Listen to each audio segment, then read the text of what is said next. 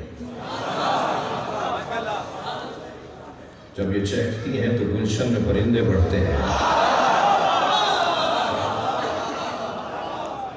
مگر میر حسن کو ان کے آباء و اجداد سے جو تربیت ملی ہے، ان کے پردادا، ان کے دادا، ان کے والد، ان کے چاچا، یہ سب مولا کے نوکر۔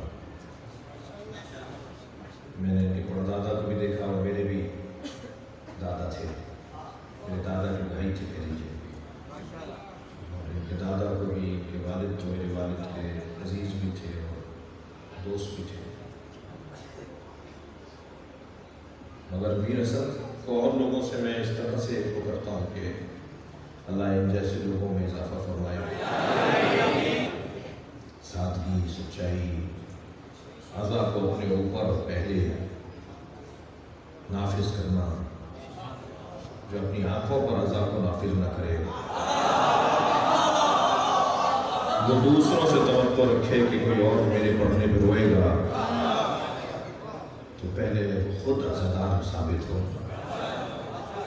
سادگی، کوئی فیشن کے کپڑے نہیں پہنے ہوئے، کوئی لمبے بالوں کی میں مذمت نہیں کر رہا، اچھی بات ہے کسی کا شوق ہو، مگر ان انداز، ایک طریقہ، تو سرکار کے بھی لمبے بال تھے، کچھ غلط فہمی نہ ہو کسی کو، لیکن بحث یہ ہے کہ یہ جو ذکر ہے نا، یہ ذات کی نفی، پہلا سبق کربلا کا ذات کی نفی ہے۔ میرے مولا حسین فرماتے ہیں من کانا باطلا فینا فلیرحل معنا، جو اپنی ذات سے ہاتھ اٹھانے کو تیار ہے وہ مجھ حسین کے ساتھ چلے۔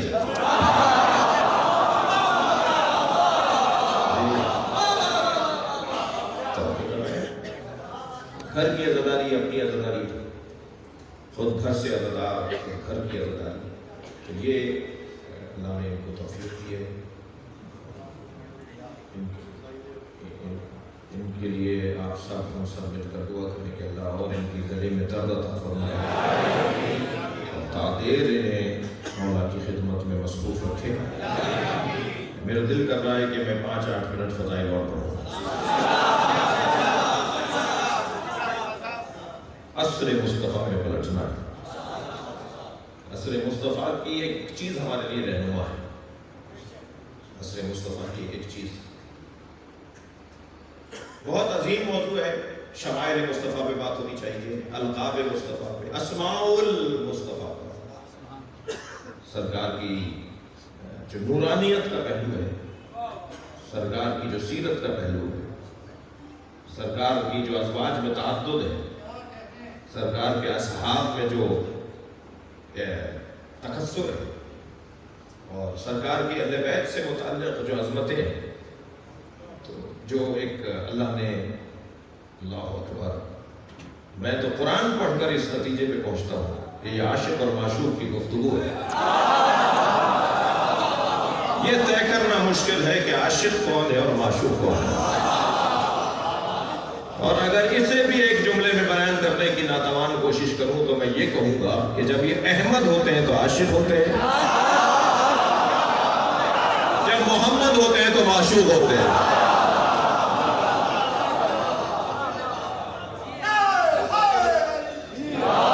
میرے مولا علی سے زیادہ بہتر کسی نے نبی کا تعارف نہیں کروایا، اور قابلیت بھی علی جیسی بیان فضائل نبی میں کسی اور کے پاس نہیں ہو سکتی۔ فرض محال فرض کیا جا سکتا ہے، فرض کیے سوامی نگر کے ایک بڑے چوک پر 2 گاڑیوں میں تصادم ہو، ایکسیڈنٹ ہو، اور اس کی خبر پھیلنے لگے، اور سن کے لوگ جانے لگے، اور پھر واپس آ رہے ہوں تو پھر ایک دوسرے کو بتا رہے ہوں کہ 5 آدمی مرے، کچھ نگاہ نہیں تھی، آدمی کوئی نہیں مرے، 4 زخمی تھے، کچھ نگاہ نہیں، زخمی بھی نہیں تھے، 2 گاڑیاں ٹکرائی ہیں۔ اس نے کہا جی وہ 2 گاڑیاں بھی نہیں ہیں، واقعہ ایک ہے، بیان مختلف کیوں ہے؟ بیان مختلف اس لیے ہے کہ راوی مختلف مرحلوں پر پہنچے ہیں، لہذا جس نے جو دیکھا وہ بتا دیا۔ آپ کوئی نبی کا 2 سال کا ساتھی ہے،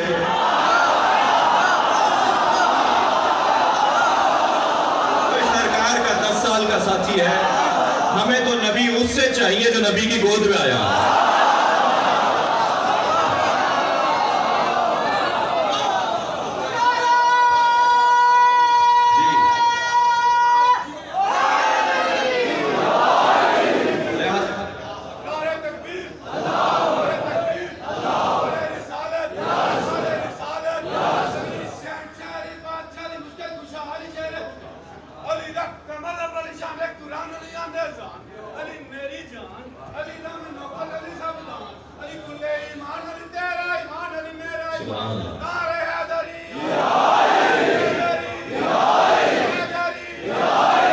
صف لنا نبینا یا علی، صحابہ اکرام جمع ہو گئے، تابعین بھی ہیں، کہ یا علی ہمیں نبی ایسے بتائیں کأننی ننظر الیہ، ہم کوئی اپنی آنکھوں سے نبی کو دیکھ رہے ہیں، ہم نبی کو دیکھنا چاہتے ہیں آپ کے بیان کے ذریعے۔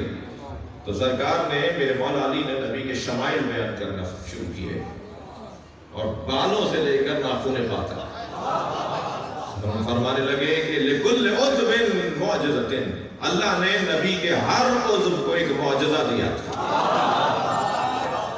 آنکھیں کیسی تھی، بھویں کیسی تھی، ناک بینی مبارک کیسی تھی، لبائے مبارک، دانت کیسے تھے، اور ایک عظیم باب ہے جو مولا علی کی زبان سے کئی صفوں کی روایت ہے جو مولا علی نے مولا نبی کے فضائل بیان کیے ہیں۔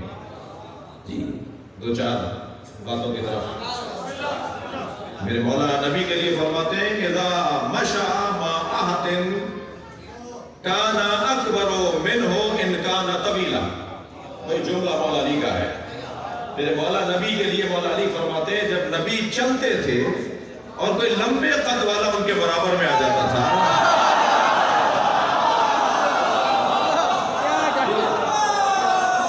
جب نبی چلتے تھے اور کوئی لمبے قد والا نبی کے برابر میں آ جاتا تھا تو نبی کا قد اس سے اونچا ہو جاتا ہے۔ نبی کے قد کا معجزہ،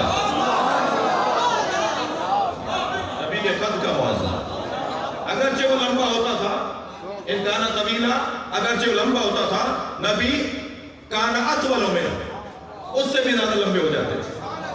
اللہ نہیں چاہتا کہ کوئی قد میں بھی نبی سے بڑا ہو۔ عظمت مصطفیٰ بیان کر رہے ہیں۔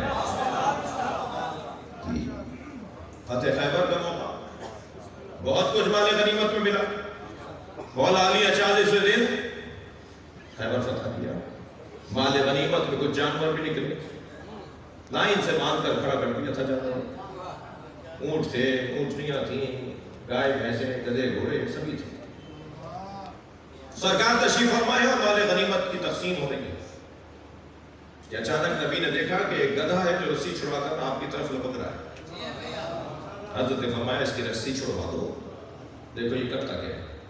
جب رسی کھولی تو وہ دوڑتا آیا، نبی کے پیروں کا بوسہ دیا اور کہنے لگا کہ میرے آباء و اجداد کی پشت پر کوئی نہ کوئی نبی یا وسیع نبی بیٹھا ہے، میں محروم ہوں، کچھ دیر آپ سواری کریں یا علی سے کہیں مجھ پہ بیٹھے۔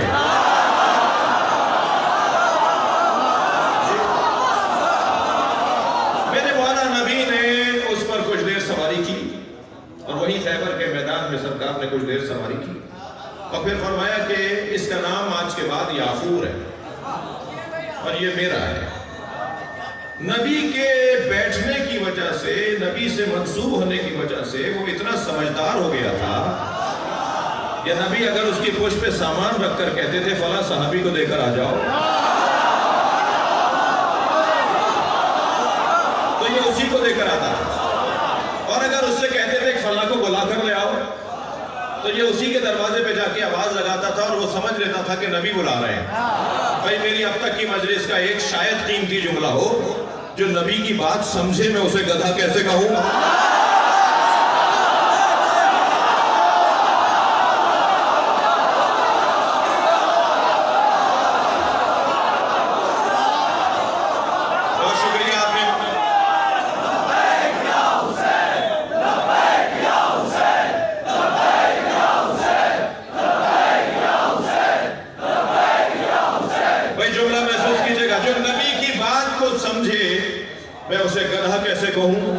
اور جو نبی کی بات کو نہ سمجھے میں مسلمان کیسے کہوں؟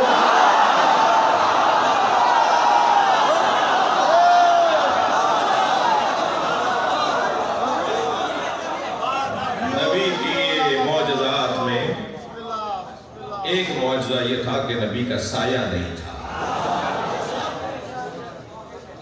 جی نبی کا سایہ نہیں تھا. وقت چاہیے صرف اس ایک موضوع کے بعد کہ سایہ کیوں نہیں تھا. 10-15 علتیں ہیں جو سایہ نہیں تھا. جی نبی کا سایہ نہیں تھا, اس کی 10-15 علتیں ہیں. جی وہ ان علتوں کو بیان کروں. ایک علت یہ ہے کہ سایہ اندھیریا اور تاریکی ہوتا ہے اور نور سے کبھی تاریکی صادر نہیں ہوتی. اور میں اپنی عقیدت بھرا جملہ اور آپ کی محبتوں کا پیغام اور آپ کی محبتوں کو ہدیہ کر رہا ہوں مولا کی خدمت میں. جس نبی کا سایہ نہیں تھا اس نبی کے سائے کو علی کہتے ہیں.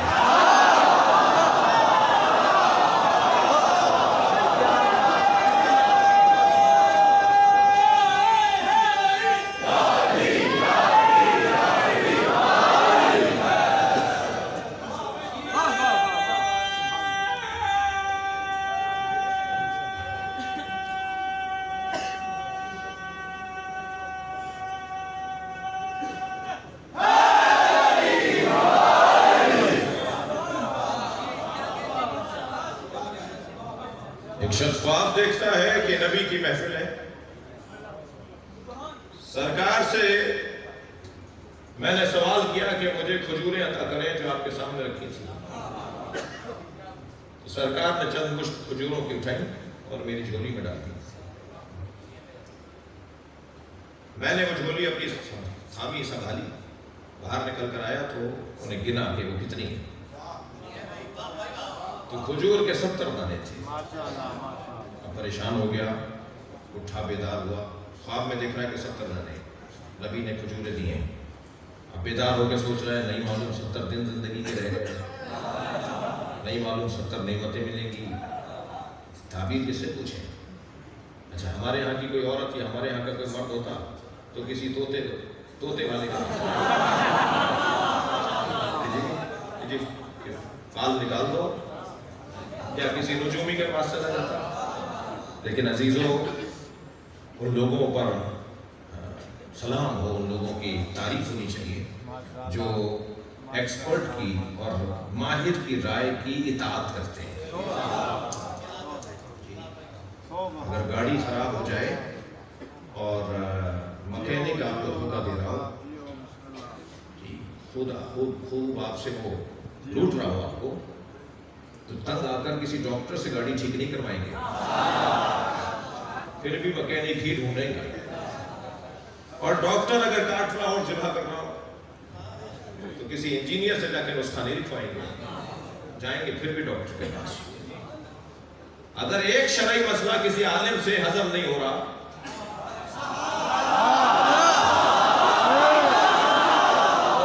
تو پھر مسئلہ پوچھنے کے لیے ککڑی بیچنے والے کے پاس نہیں جائیں گے,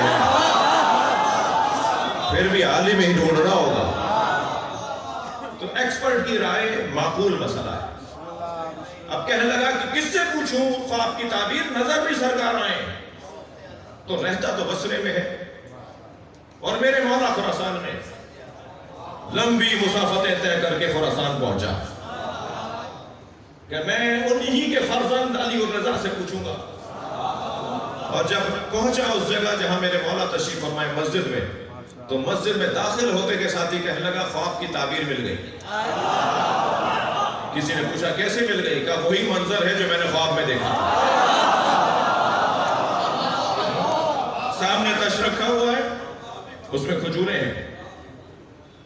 جا کر سامنے حضرت کے بیٹھ گیا, کہنے لگا مولا مجھے کھجوریں دے دیں. حضرت نے چند مشت کھجوریں اس کی جھولی میں ڈالی, وہیں بیٹھ کے گننے لگا. 70 تھے. کہنے لگا مولا ایک اور دے دیں. فرمایا میرے جد نے دیا ہوتا تو دے دیتا.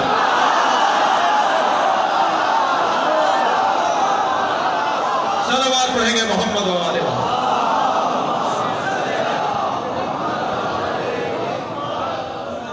نے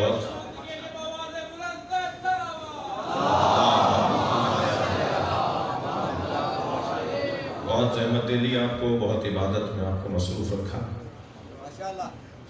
عزاداری امام حسین کی بنیاد تو جناب زینب نے ڈالی، مگر اس عمارت کو تعمیر ہر امام معصوم نے کیا ہے، مگر سب سے زیادہ جو روایات عزائے امام حسین پر ہمیں نصیب ہوتی ہیں، ملتی ہیں، وہ امام رضا کی ہے. بہت اہتمام کیا امام نے. اپنے ایک چاہنے والے سے کہتے ہیں، یہ اپنا شبی کربلا گئے ہو؟ کہ مولا ایک دفعہ گیا ہوں. فرمایا جو زندگی میں ایک مرتبہ کربلا جائے ہم اس کی شفاعت کی ذمہ داری لیتے ہیں، اور جو ہر سال جائے ہم جنت میں اس کے مقام کی ضمانت لیتے ہیں. ایک دن ایک صحابی نے آ کر کہا، مولا بہت پریشان ہو. فرمایا اگر تمہارا دل غم دنیا سے بھرنے لگے، پریشانیاں تمہیں گھیر لیں، تمہارا دل چھوٹا ہو رہا ہو، دل گھبرا رہا ہو، فق کے دل حسین، تو خبردار رونا بھی تو حسین پر ہو. اللہ تمہارے سارے غم دور کر دے گا. عزادارو، میں دیکھ رہا ہوں کہ پہلو بدلنے کی جگہ بھی نہیں ہے، جتنا آپ تنگ جگہ میں بیٹھے ہوئے ہیں. یہ بھی گزارش کروں گا اپنے بھائیوں سے کہ میں تو بہت چھوٹا سا خطیب ہوں، میر حسن کو آئندہ پڑھوائیں تو جگہ بڑی، باہر کر لیجئے، کسی اور جگہ کر لیجئے. یہ حادثہ منڈلا رہا ہوتا ہے اس کیفیت میں، تو باہر بھی ہو سکتی ہے مجلس. اور کی جگہ جب میر کو بلایا جاتا تھا. آپ تنگ بیٹھے ہوئے ہیں، مگر کوئی پوچھے دنیا کے کسی بستر پر اطمینان نہیں ملتا جتنا اطمینان حسین کی مجلس میں. مجھے ایک صاحب کہہ رہا ہے کہ جب تابوت برآمد ہوتا ہے تو دھکا لگ رہا ہوتا ہے، کوہنیاں چھپ رہی ہوتی ہیں، انگوٹھے چھپ رہے ہوتے ہیں، اور ایک عجیب منظر نظر آ رہا ہوتا ہے. اپنے لوگوں کو سمجھائیں کہ ذرا آرام سے، اطمینان سے. میں نے کہا نہیں، یہ عزاداری ہمارے صبر کی مشق ہے. جب مجلس میں ایک عزادار کو دوسرے عزادار کا دھکا لگتا ہے تو وہ اپنے نفس کو، اپنی ذات کو مارتے ہوئے کہتا ہے یہ بھی حسین کا عزادار ہے. جیسے میں رونے آیا ہوں، جیسے تابوت کو ہاتھ لگانا میری آرزو ہے، ایسے اس کی بھی تو ہے. لہذا یہ خود بخود خودکار ایک عمل ہے کہ ہماری تربیت ہو رہی ہے، برداشت کی، تحمل مزاجی کی. ائمہ اہل بیت میں سب سے زیادہ جس امام نے کربلا کو یاد کروایا ہے وہ یہ امام رضا ہے. 2 محرم یاد رہے کہ جب چاند رات میں اختلاف اور تردد ہوتا تھا نا کہ محرم کا چاند ہوا یا نہیں، تو امام کی گلی سے لوگوں کا گزر بڑھ جاتا تھا. اور اگر کوئی پوچھتا تھا کہ یہاں سے آج لوگ زیادہ کیوں گزر رہے ہیں، تو کہتے تھے اگر اس گھر سے رونے کی آواز آ گئی ہے تو ہم سمجھ جائیں گے کہ محرم کا چاند مدار ہو گیا. محرم کا چاند مدار ہوتا تھا، امام رضا کے گھر میں فرش بچھ جاتا تھا، کالے پردے آویزہ کر دیے جاتے تھے، اور روزانہ کوئی نہ کوئی شاعر مرثیہ سنانے آتا ہے. 2 محرم میں دیبل خزائی میرے مولا رضا کے شاعر وہ آ کر کہتے ہیں مولا میں آپ کے جد حسین کا مرثیہ لایا ہوں. فرمایا دیبل ذرا کچھ دیر صبر کرو. غلام کو بلا کے کہا پردہ گرا دو، بیویوں سے حرم سے کہو کہ آ کے بیٹھ جائیں. کرسی رکھ کر فرمایا دیبل اب مرثیہ پڑھو.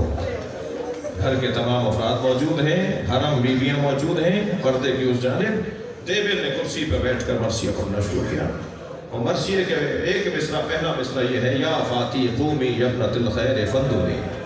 اے فاطمہ زہرا بہترین مخلوق کی بیٹی جنت البقیع کو چھوڑ کے کربلا آ جاؤ۔ اے فاطمہ کربلا میں آسمان سے تارے اتر رہے ہیں۔ اے سیدہ کربلا میں آسمان سے چاند کے ٹکڑے اتر رہے ہیں۔ اے فاطمہ کربلا آ جاؤ، ایک جانب تمہارا پوتا علی اکبر ایڑیاں رگڑ رہا ہے، ٹیبل کا مرثیہ پڑھ رہا ہے۔ اے فاطمہ کربلا آ جاؤ، عباس کے بازو کاٹے جا رہے ہیں۔ اے سیدہ کربلا آ جاؤ، تمہارے قاسم پہ گھوڑے دوڑائے جا رہے ہیں۔ ایک شہید کا بیان دیتے ہوئے جیبل نے کہا ہے فاطمہ جب سب جگہ رو لو تو نشیب کربلا میں آ جاؤ، حسین گھوڑے سے گرائے جا رہے ہیں۔ اجر و کمال اللہ، اجر و کمال اللہ۔ یہ مرثیہ دیبل نے یہاں مکمل کر دیا تو امام رضا کی آواز آئی، دیبل اس میں 2 مصرے اور بڑھا دو۔ ابھی آپ تابوت کی زیارت کریں گے، ماتم ہوگا، نوحہ ہوگا۔ عزادارو تابوت بھی اس امام کا ہے جسے غربت میں مارا گیا، جس کی بہنیں اس کے جنازے پہ رونے کو نہیں تھیں، جس کے گھر والے کاندھا دینے کو نہیں تھے، جنہیں غربت میں مار دیا گیا، غریب الغربا۔ اجر و کمال اللہ۔ جب نکل رہے تھے نا مدینے سے تو اپنے چاہنے والوں سے کہنے لگے مجھ پہ نوحہ پڑھو، میرا نوحہ پڑھو، اور اس لیے نوحہ پڑھو کہ جب میری میت میرا جنازہ اٹھے گا تو کوئی مجھ پہ نوحہ پڑھنے والا نہیں ہوگا، میں غربت میں مارا جاؤں گا۔ امام رضا نے فرمایا دیبل اس میں 2 مصرے پڑھا دو، بس مجلس میری مکمل ہو گئی۔ دیبل اس میں 2 مصرے پڑھا دو کہ اے فاطمہ جب کربلا میں حسین پہ رو چکو تو خراسان میں اپنے غریب بیٹے کی قبر پہ آ جائے۔ دیبل نے کہا مولا مجھے نہیں پتا بیوی کا کون سا بیٹا خراسان میں، فرمایا دیبل مجھ غریب کو خراسان میں مارا جائے گا، میری قبر خراسان میں بنے گی۔ دیبل نے مصرع بڑھایا، 2 مصرے بڑھائے، اے سیدہ جب کربلا میں رو چکو تو خراسان میں اپنے بیٹے علی ابن موسیٰ رضا کی قبر پہ آ جانا، اسے غربت میں مارا جائے گا۔ دیبل نے یہ مصرع کہا، پردہ ہٹا کر کنیز باہر آئی اور کہنے لگی دیبل خاموش ہو جاؤ اور کچھ نہ کہنا، معصومہ قم رو رو کر بے ہوش ہو رہے ہیں۔ میں سیدہ معصومہ سے کہوں گا بی بی ابھی تو خبر شہادت سنی، آپ سے برداشت نہیں ہوا، سلام ہو زینب کبریٰ پر، ایک ٹیلے پہ کھڑی بھائی کو ذبح